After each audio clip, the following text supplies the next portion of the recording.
I've never been good at talking to girls. It's not that I don't want to. It's just that my brain seems to short-circuit every time I try. And when it came to Emily, the girl I'd been crushing on for months, asking her out felt impossible. She was everything I wasn't: confident, funny, and always surrounded by friends who laughed at her jokes. I was the kid who kept his head down in class, better at solving equations than striking up conversations. "Just ask her," Marcus, my best friend, said for the millionth time. He shoved a chip in his mouth, looking at me with wide eyes that were full of expectation. What's the worst that can happen?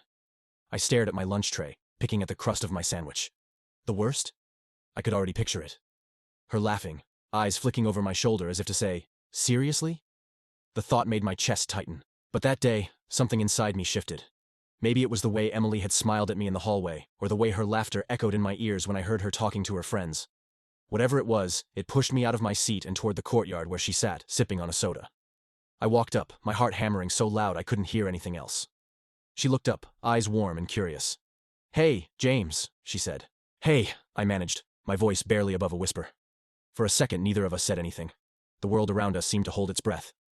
"I was wondering," I said, swallowing hard, "if you'd want to go out with me sometime. Like, on a date?" A smile spread across her face and I thought my heart might burst. "Yes, I'd love to," she said, and I swear, the world tilted a little. I blinked, half afraid I'd misheard her. But when she tilted her head and laughed, the sound like music, I knew I hadn't. "Really?" I asked, feeling a grin spread across my face. "Yeah, really." For the first time in a long while, I felt like I